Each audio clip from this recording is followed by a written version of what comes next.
Hello, everyone. Welcome to our fourth Parent University topic. This evening we have topic is positive parenting, reinforcing positive behaviors at home. So I'd like to welcome you on behalf of myself, Melanie Mailer, and my colleagues, Emma Veltri and Jennifer Miller. And I'd like to welcome our two amazing guest speakers this evening, Shannon Parsons and Cassandra Guerrero. Thank you. I'll let them introduce themselves. So hello, I'm Shannon Parsons. I'm one of the coordinators of special education for Hollister Elementary School District. And I also was a special education specialist for students with moderate to severe disabilities for 16 years. I was the program lead and a TOSA for classroom management and behavior. I'm also one of the SELPA Captain Cadre members, which it's just oh my gosh, I'm losing my verbiage. Captain stands for California Autism Professional Training and Information Network, but it really focuses on evidence-based practices for teaching. And so I'm just happy to be here, and I look forward to this evening with you. And hi, everybody. I'm Cassandra Guerrero, and I am a speech and language pathologist by trade. I did that for over 10 years. I'm with San Benito High School District, and I'm a special education program specialist right now for the past 5 years or so. And I'm also a Captain Cadre member. Shannon and I work closely together, and what we found is that the autism evidence-based practices that we know research supports also are just good teaching practices and good strategies for parents and classrooms in general. So we've presented this in the format of looking through the lens of disabilities and autism before, but we've kind of tweaked our presentation to apply to everybody this evening. So we're excited. So our agenda for this evening will go over visual supports, why they are going to be important for you and your child at home during distance learning, how daily schedules could support you in keeping your child on track during distance learning, motivating your child through the use of differential reinforcement, and the interfering behaviors that are challenging you at home, and what incompatible behaviors could be implemented in order to support that, and how low and high-tech strategies for motivation will help support a meaningful learning experience while you navigate distance learning with your child at home. And so for supporting your child through the use of visual supports, we're going to go through daily schedules and also visual reward systems. We're going to talk about structured versus flexible schedules, providing choices, communication, and consistency, and then token boards that provide motivation, different types, outcomes, and consistency. And again, both Shannon and I are parents as well. And so a lot of the things that we're presenting on today are things I've actually tried with my own children and things that I've had to tweak and change over time, but kind of coming to what works best for me.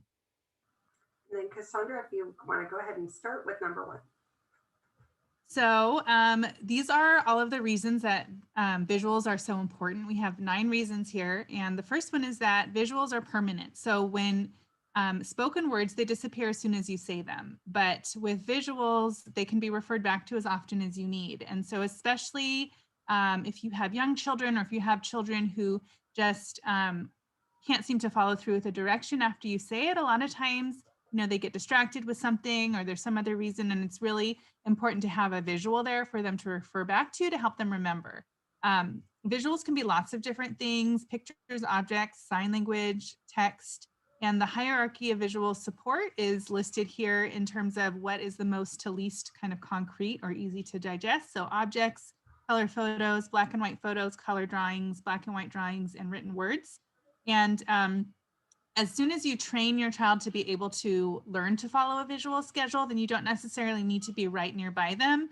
Or if you're coming by to check on them, you can just refer them back to that visual schedule. So one of the second uses for visual schedules are they allow for time for language processing. Visual supports help assist in messages we are trying to convey.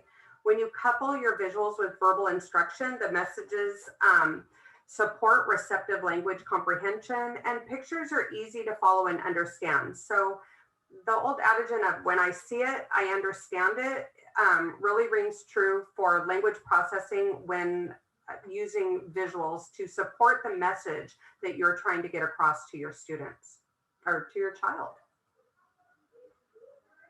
So number 3 is that visuals prepare students for transitioning. So we know a lot of times, maybe they're on the iPad watching YouTube, like my daughters like to do, or doing some other preferred activity. I know my daughter gets very deep. My 4-year-old gets very deep into play and has a hard time sometimes transitioning out of what she's doing.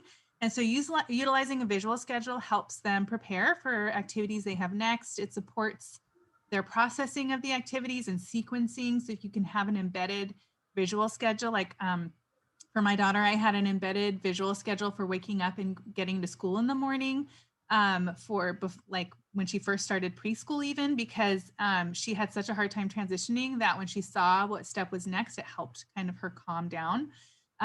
Embedded schedules that support sequencing within the activities, like I talked about. So like for my morning schedule with her, I would put, wake up, brush teeth, get dressed, eat breakfast, do hair, and out the door. And that really helped her. And I was able to fade it out, but every once in a while we bring it back because she just really likes being able to see that routine.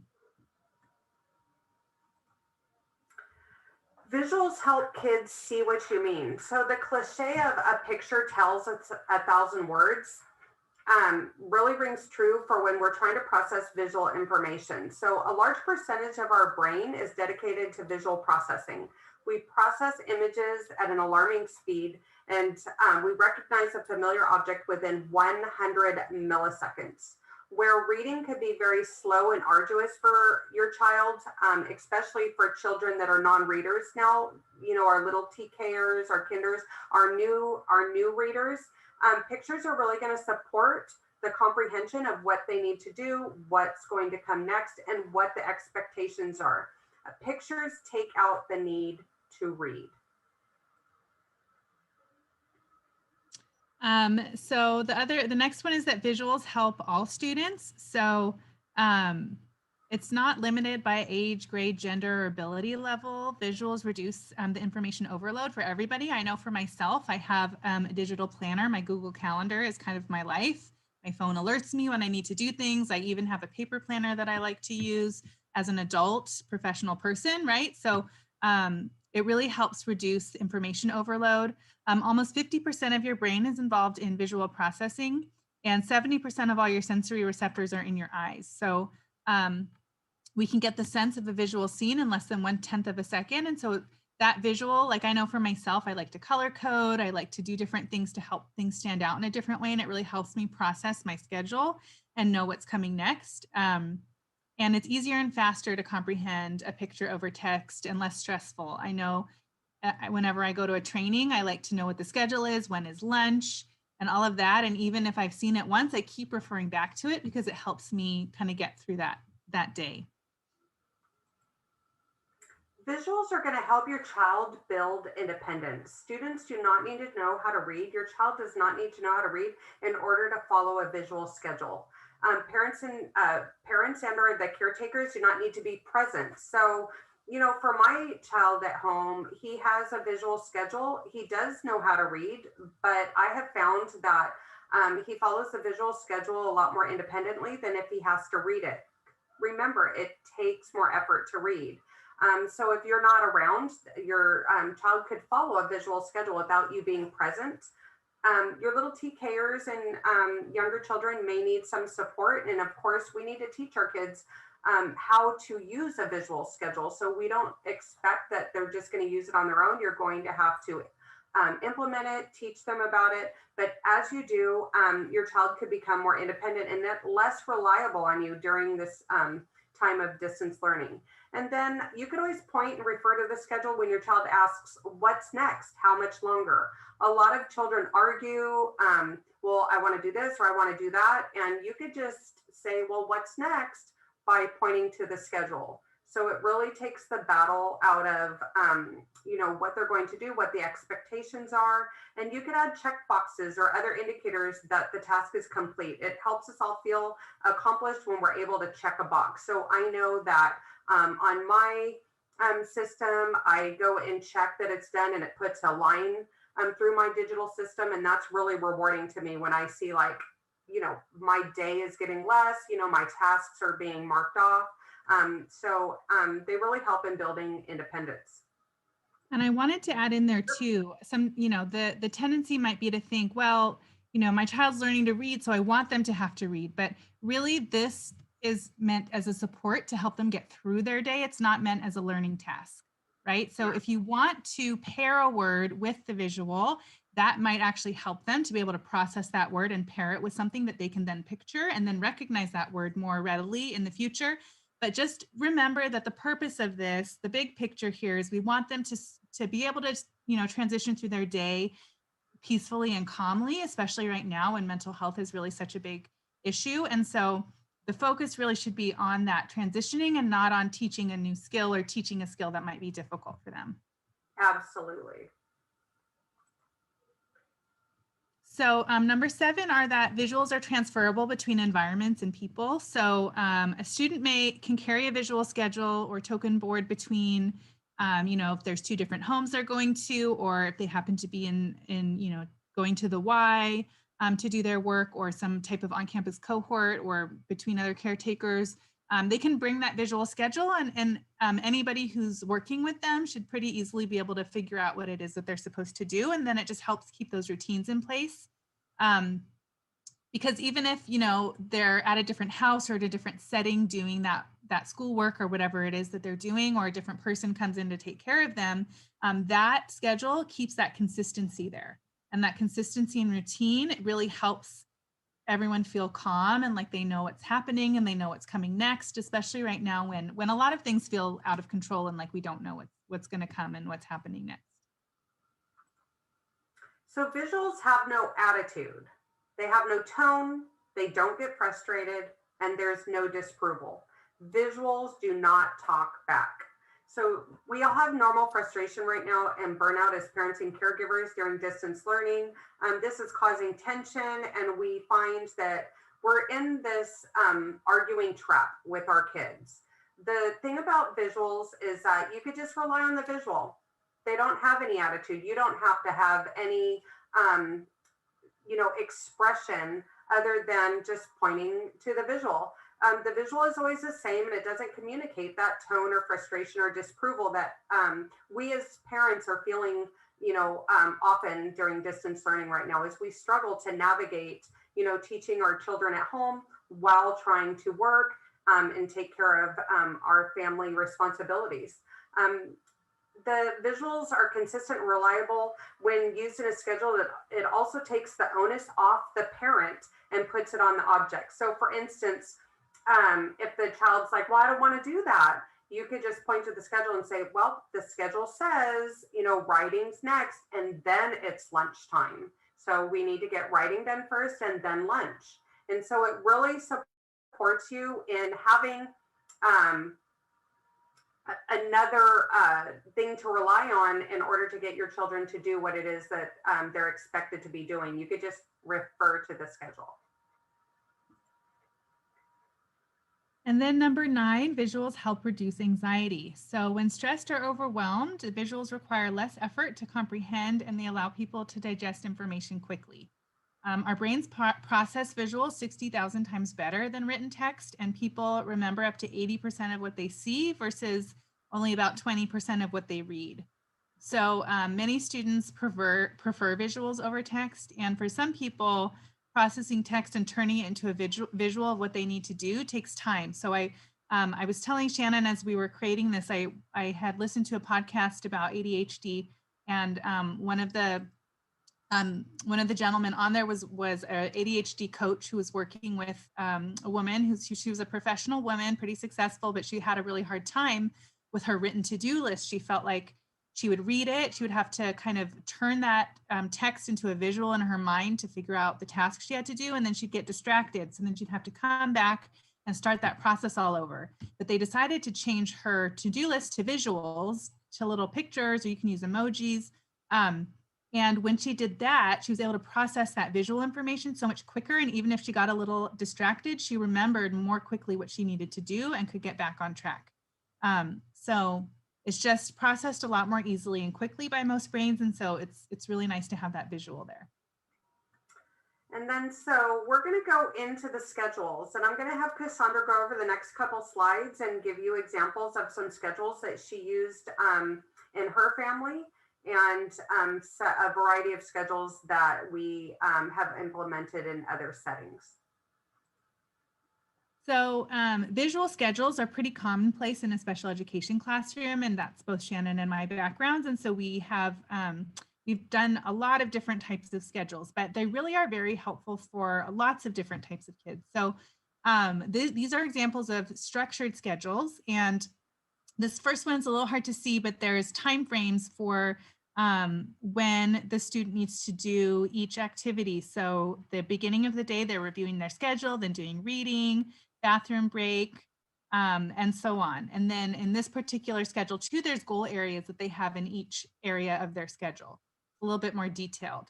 And this is from the Captain website. It's one of the autism tools that we have. The next one is something that Shannon actually created, and it's on the Hollister School District website in some resources. And it's what we're talking about in terms of a visual schedule, or there's images that that show the time and the activity that's at that time, and little check boxes underneath so that the student could check off what they're doing during each time of the day. And then for the schedule that's on the website, it is an example. You would want to write in your own times or manipulate the schedule to suit your family's needs. So these are examples of flexible schedules. I'll say that when the pandemic started, I tried a more structured schedule where I tried to have like a certain time of the day for academic time, a certain time of the day for outdoor time.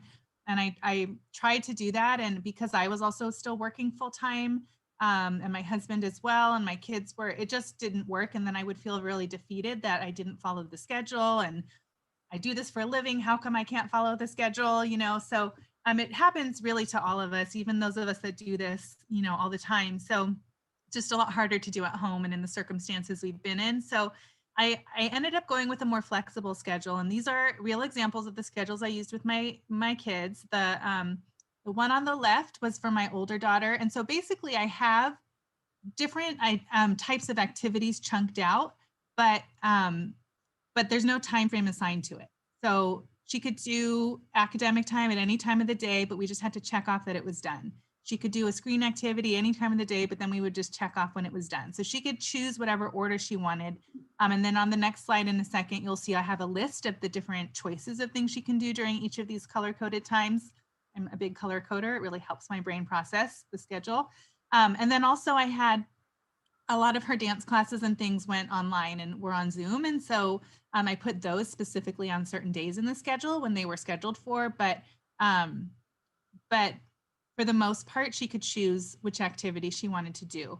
And then on the right, that's my younger daughter's schedule. She's preschool age. And in the top, you can see that I put just a daily routine in the morning because, you know, our morning routines really were thrown off with not going anywhere. So brushing her teeth, going potty, eating breakfast, and then we'd always do Cosmic Kids Yoga in the morning, which if you haven't heard of it, look it up on YouTube. It's great for kids. And then she would pick 2 things to do each day. And so we could just circle.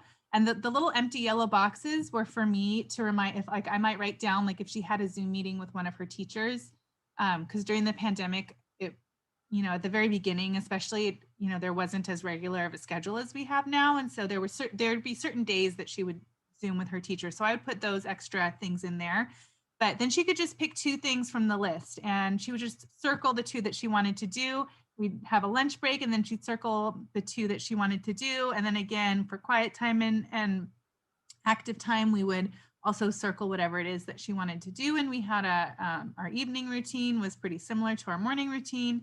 And I will tell you, I did not follow these perfectly, even when I took the time frames out. It's just reality, but it helped give us a little more structure to our day.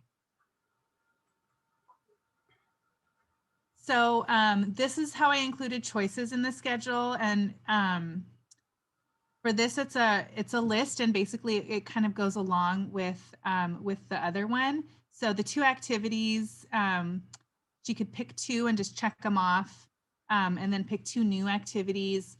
And then on the right are the choices. So the yellow academic time for my daughter Layla, who's older, it was the program she did on her iPad, Gigi Lexia, reading A to Z, and things like that. And for my preschooler, it was some of the activities we got from her teacher, and there was like a lot of manipulatives and stuff. And then for screen activities, creative time, and so on, there were just different choices, because I always felt like when I was in the middle of working and they didn't know what to do, I just didn't have the brain power to think of all the different options they could do during that time. And so it was helpful to have a list there. So I'm going to go over the next several slides regarding interfering behaviors and an incompatible replacement behavior.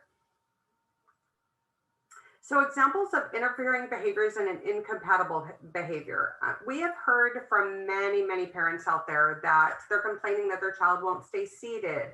They're screaming into the mic. They're running around the house. They're using inappropriate verbal statements while they're on their Google Meets in their classrooms. So those are all interfering behaviors that are prohibiting them from learning and possibly prohibiting their classmates from learning. An incompatible behavior would be something that they cannot do while they're participating in that maladaptive behavior. So if they're out of their seat, then being in their seat would be incompatible. Screaming, whispering would be incompatible. They cannot do the 2 at the same time. If they're running around, then walking would be incompatible. Again, you cannot run and walk at the same time. Using inappropriate verbal statements, an incompatible behavior would be appropriate verbal statements. And then examples of interfering behaviors and a potential alternative replacement behavior. So if your child is speaking out, the function of that typically is that they're trying to get attention. They want to be the first one to answer their question. They're interrupting you while you're on a phone call. Typically, it's because they want attention. So raising their hand would be a potential alternative behavior. Again, screaming, typically these are escape tasks, like your children typically will throw a temper tantrum to avoid something you're asking them to do, or demonstrating a dislike because you're asking them to do it. And then a potential alternative behavior would be using a break card or a time away card. Hitting peers or hitting a brother and sister. We hear a lot that siblings are interfering with each other during distance learning. A lot of time that is to get attention. So like Cassandra, she has 2 younger children, but one is more independent than the other. So if her youngest daughter is seeing that she's getting more of mommy's attention, the older daughter may push her, shove her, scream, or throw a temper tantrum in order to get the attention of Cassandra, in order for Cassandra's attention to be diverted off her younger daughter and now to provide attention to her older daughter. And so in a classroom setting, that might be to teach greeting a peer, but in distance learning, it may look like, instead of hitting your brother or sister, engaging in a similar activity, or using their words.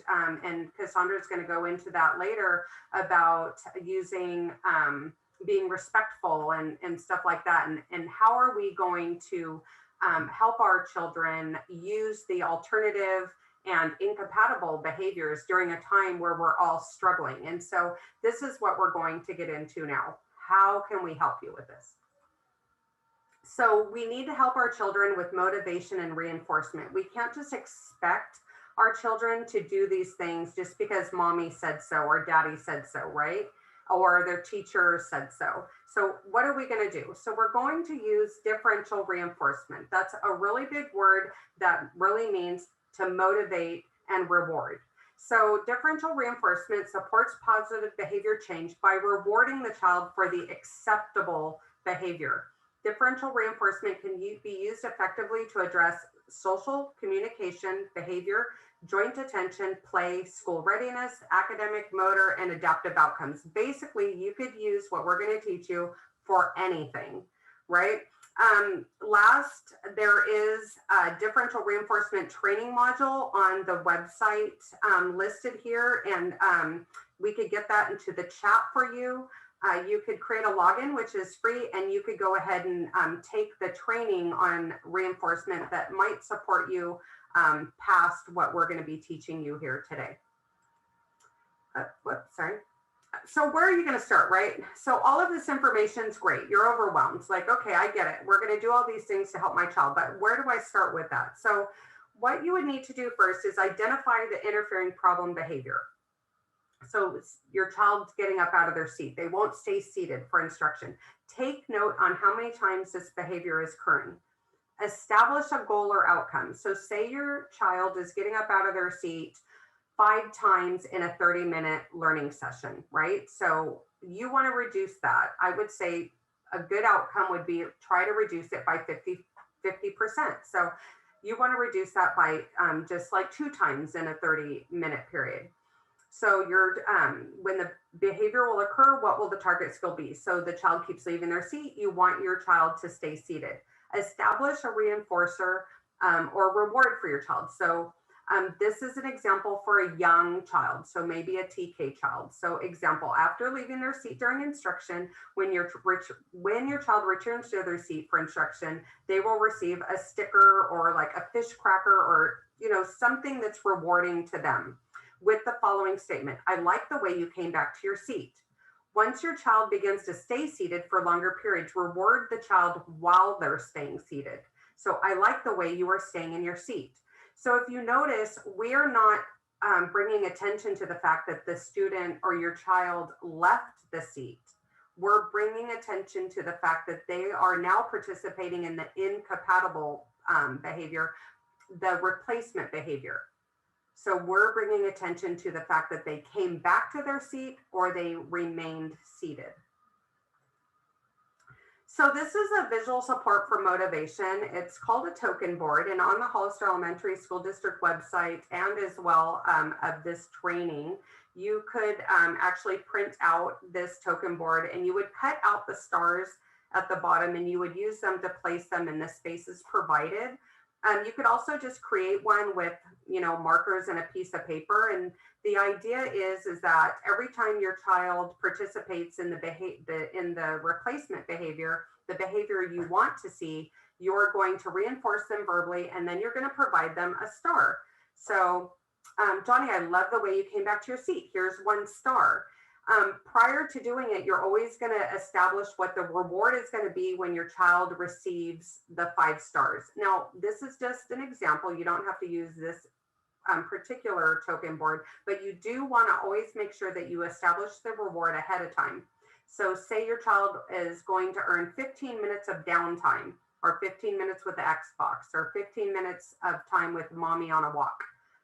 Establish that ahead of time, and then your child knows when they get to the 5th star, immediately they're going to receive their reward. It needs to be immediate. Another example is just taken from the Dollar Tree. So for $1, you could get like 30 of these great job little token boards with the stickers. And you can just say, when you get 1 row accomplished, you could earn 10 minutes of screen time. So you could really kind of make it your own. But here, the one on the left, I just made on Microsoft Word doc. And then the one on the right, for $1, you could just purchase them pre-made, and they work really good. So easy ways to reward your child during distance learning. So a lot of teachers are sending home packets. So if you're getting a packet for your child and they have a schedule of activities that come with them, so basically like a calendar, or it tells you what learning activity they're going to be doing for the day, my suggestion to you would be you could utilize that sheet. So I have an example on the right where I'm just placing stickers right over that activity. So when your child participates in that activity, you're going to reward them with a sticker or stamp, or they could just exit it off. Remember, the visual support of completing the task is very important. So you could just use that. On the left, again, there's some other token boards that you could use that I presented earlier. But the idea is that you use the visual support to help you support accomplishing your child in participating in the behaviors you want to see and attending to distance learning. So I'm going to show you a video of my son. And before I do so, I want to preface that it's a 5-minute video, but in the 5 minutes, I want you to see how raw the video is. I make mistakes.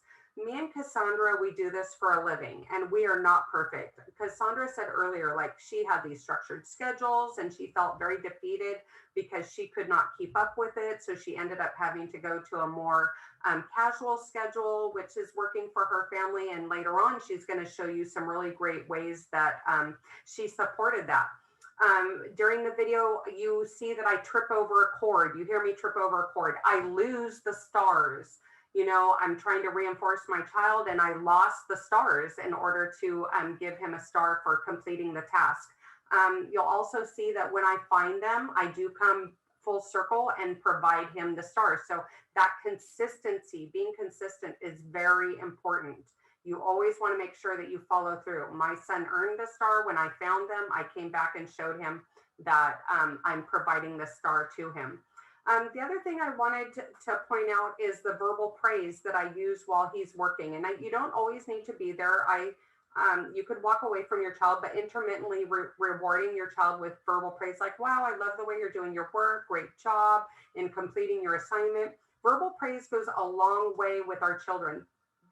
The reason being is that our children are typically used to hearing us say, get back to work, do your work. Why aren't you doing your work? Don't do that. Instead, we want to really change the way that we interact with our child when trying to motivate them. Choose when they are doing good. Pick out the times that they are doing good and reward them for that. That's where you're going to get those replacement behaviors. The last thing I want to point out is that my son does protest, just like your kids are protesting. He leaves the learning area in the middle of me trying to get him to do an assignment. He leaves. I need to get him back to his learning environment, and I'm keeping him motivated. And then last, before I start the video, is this was raw video. It was not scripted. I had no idea that it was going to be filmed that day. You could even tell by the way I look. That in one of his learning assignments, it says first grade reading sentences or whatever. For the purposes of being age appropriate, had I prepped this, I would have cut that out because my son's a junior in high school learning how to read. So age appropriateness is very important. So I may not have put that in there, but I want you to enjoy the video and see how we stumble and we make mistakes, but we persevere, we keep going, I motivate. And at the end of the day, he gets what he wants and I get what I want.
Job, Marielle.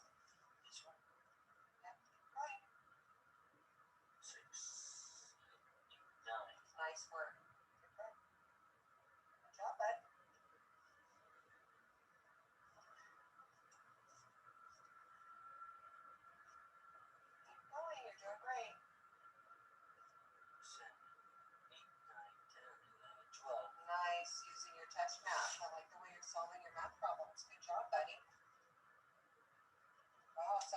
cents is that? What do you need to bring? A cent sign. So how many cents is that? $1. Uh-oh, try again. 5 cents. Good job, buddy.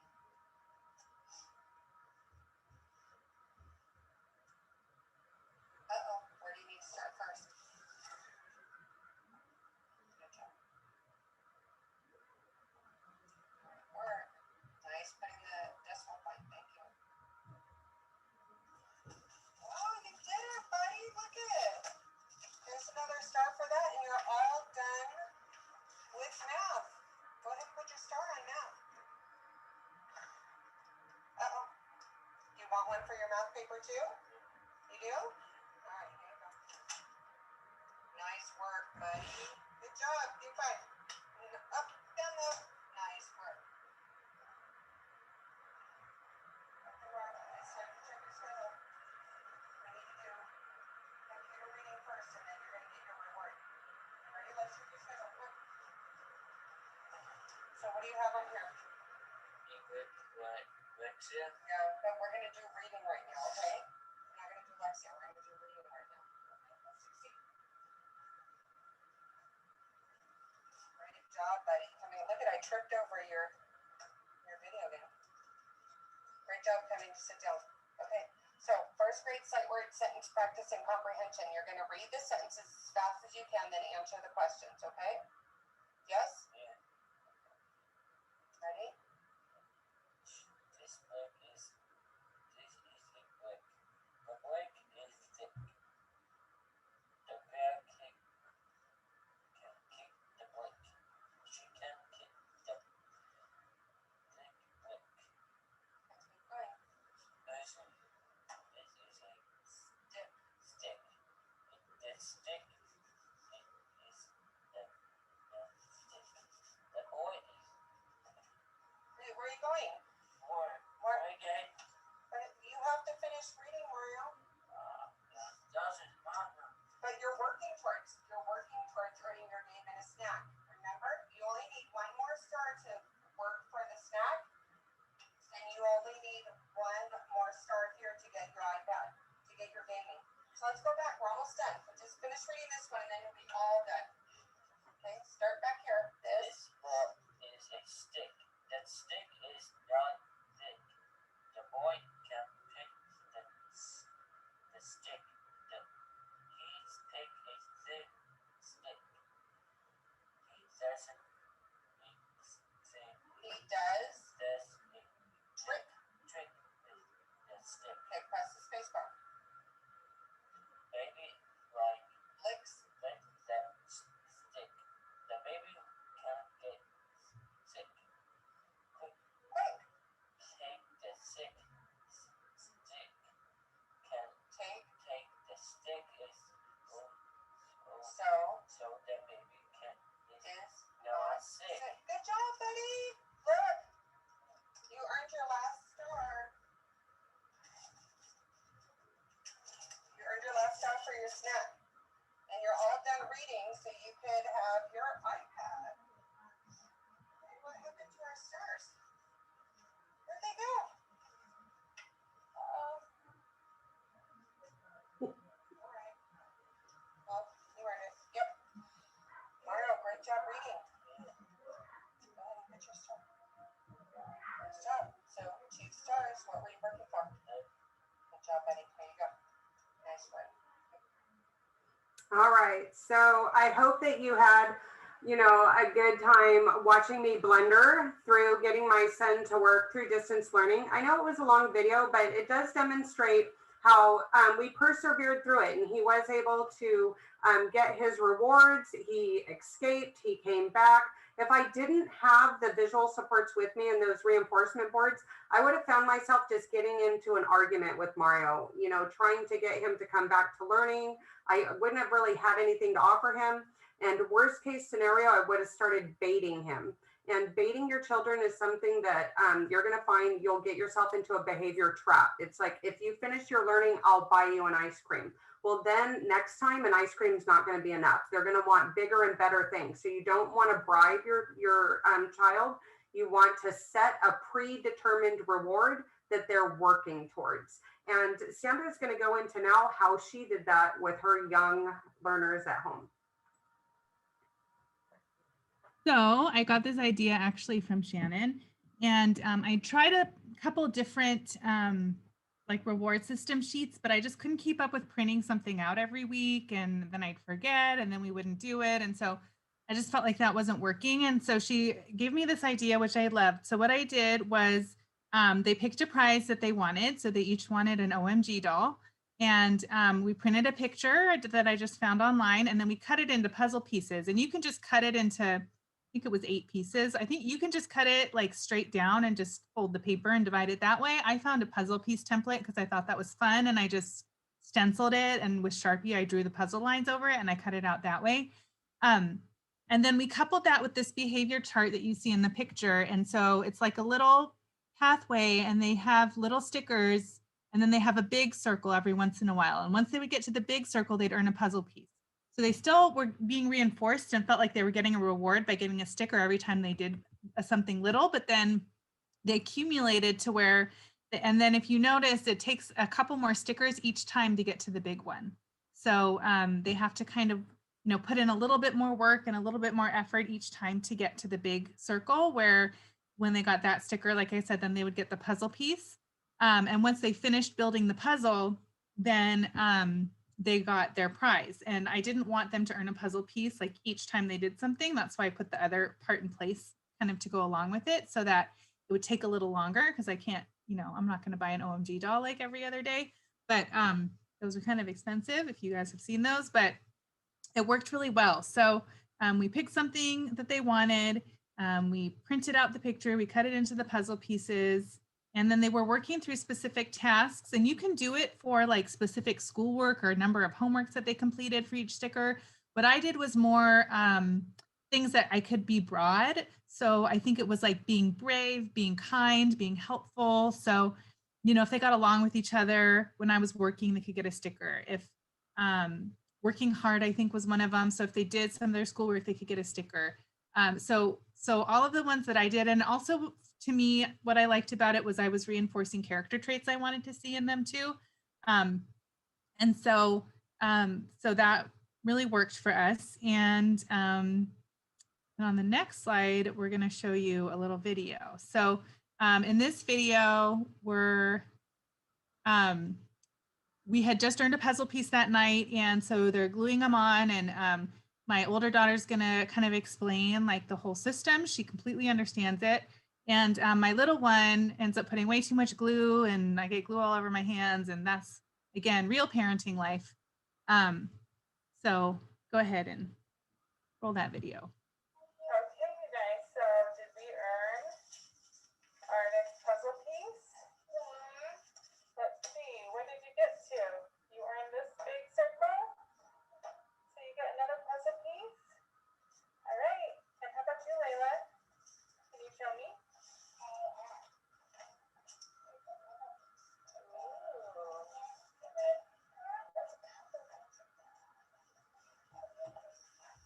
Could you explain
spread it out for the rest of the feet. Oh my goodness. Blue. All right. Put your puzzle piece on.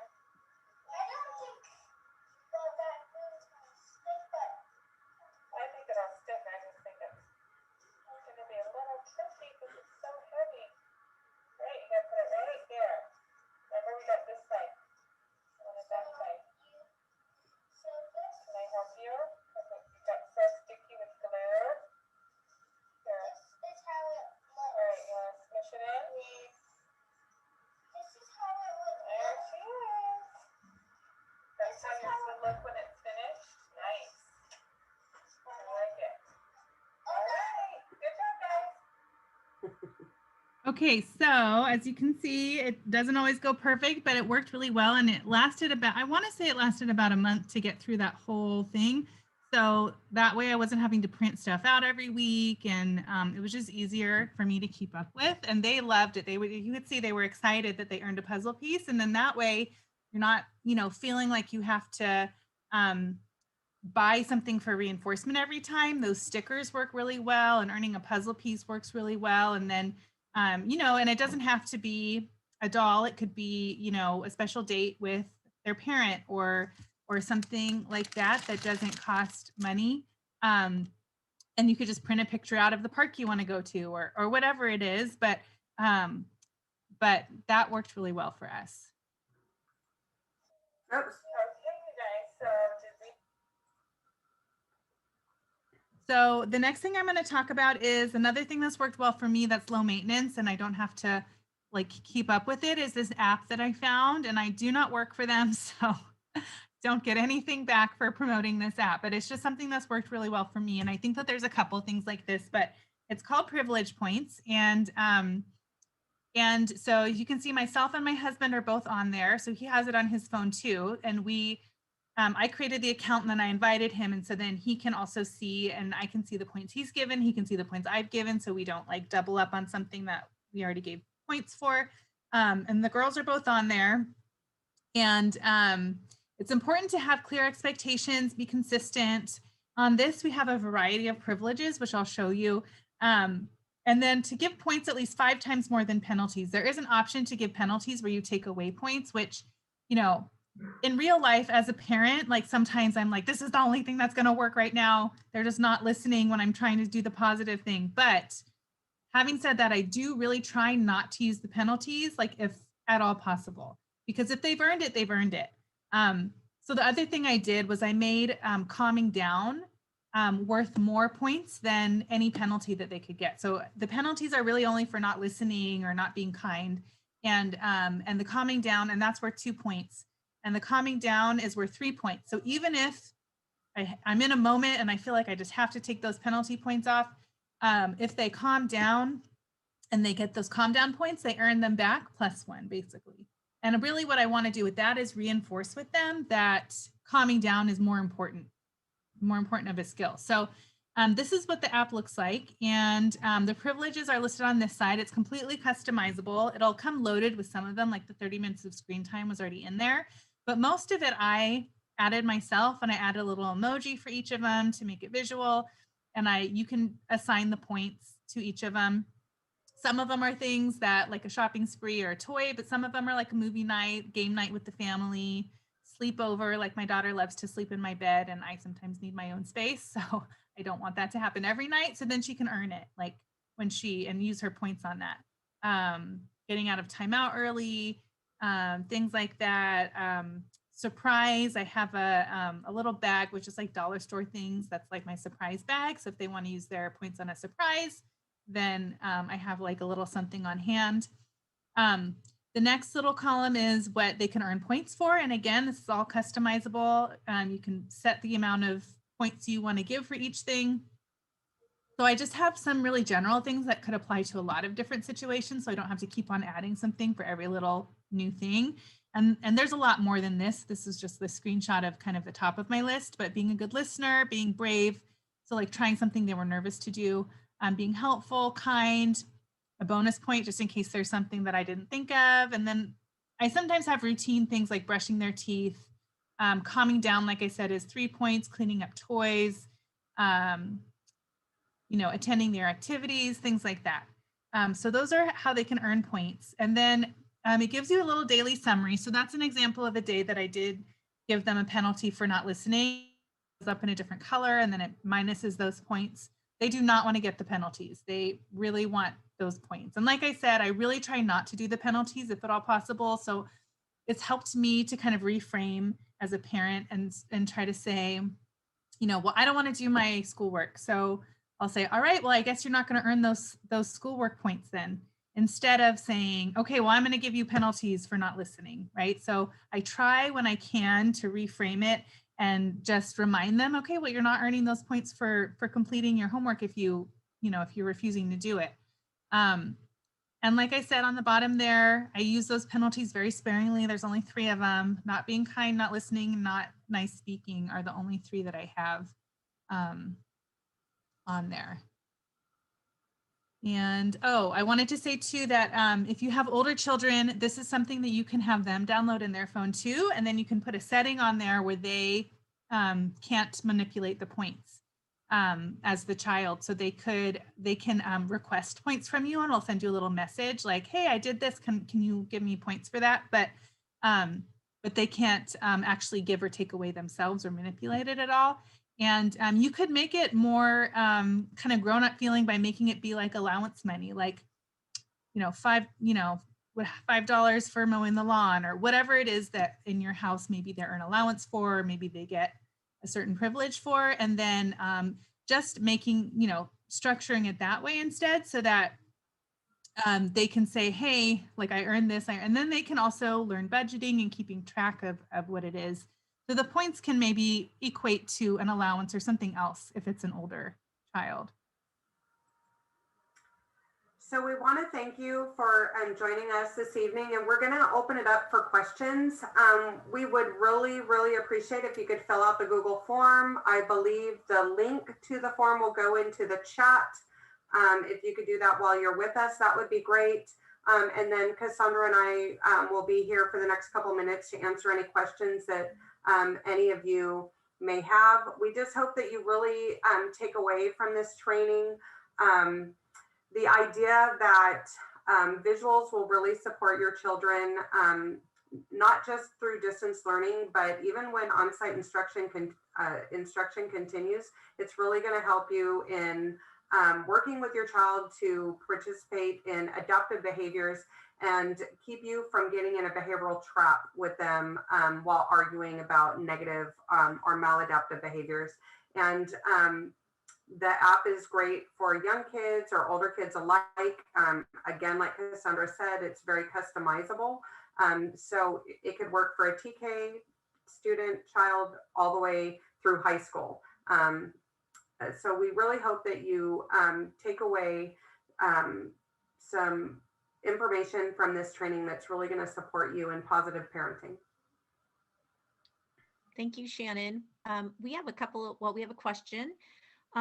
First off, one of the questions was, and we kind of addressed it in the chat as well, is that this is not the charts and so forth are not only for students or with autism, it's for any child, correct?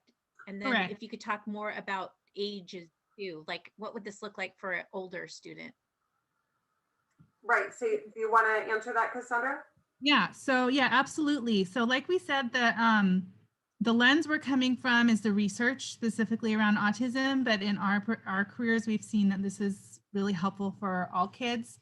My kids are neurotypical, and so they, and these work really well for them too. Like I said, as an adult professional person myself, I use these schedules.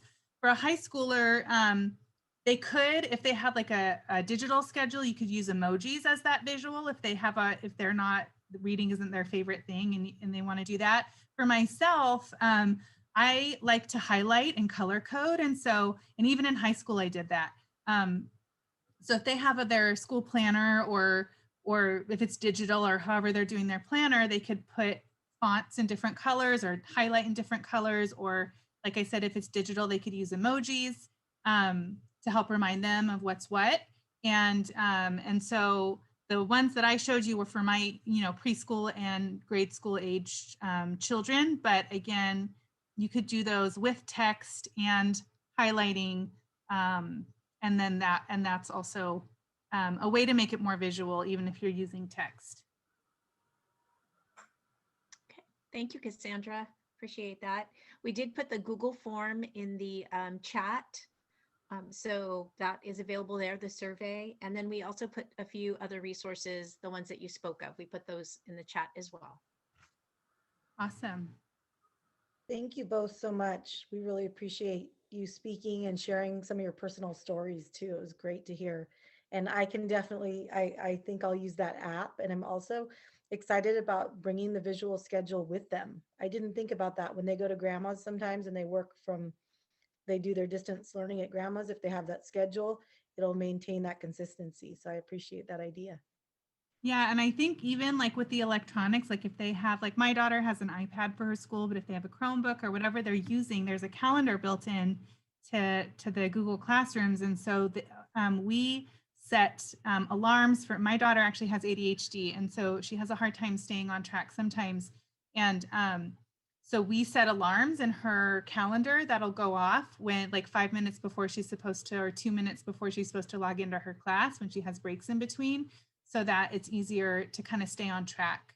And you can do the color coding with the Google Calendar too. There's all the different colors. And I do that on my work calendar.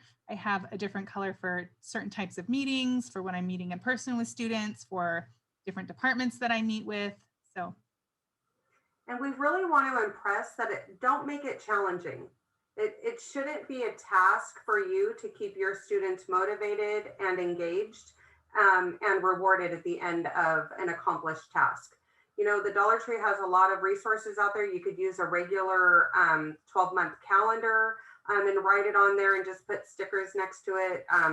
In this digital era, almost everybody has iPads and smartphones. There's a lot of visual schedules and free apps that you could use. But the biggest takeaway from here is to set the reward ahead of time and be consistent and minimize negative consequences. Really focus on the positive, reframe what you're saying to focus towards adaptive behavior, the behavior you want to see, and really participate in verbal praise. We would just wish you the best of luck, and we're just so glad that you were able to join us tonight. Yeah, and kids really will do well when they can. Right? They really want to. They want to please you and they want to please their teachers. And a lot of times when they're not, or when they're, feels like they're being more difficult, it's because of something. There's something maybe internally going on, or something they just can't follow the task or whatever it is. So they will when they can. And if they have some visual supports in place, that really is helpful. I even got my daughter a planner, kind of like from Target, like what I would use. And she thinks she's so grown up with this planner. And I just do a to-do list of like, you need to do Lexia and practice piano, and you have a dance class this day. And she can just check it off and feel really cool. Like, then we even did the list together when I was doing my planner over the weekend. And so you can, make it fun and make it feel like kind of a fun, cool thing that they get to do. Well, thank you both so much. We are so appreciative having you here, and with all of your expertise and experience and all of the helpful strategies that you've shared. And I see that you have your emails here, so we can definitely reach out if we have any questions. But again, I just want to thank you on behalf of the Hollister School District to both of you for joining us this evening. Thank you for having us. All right.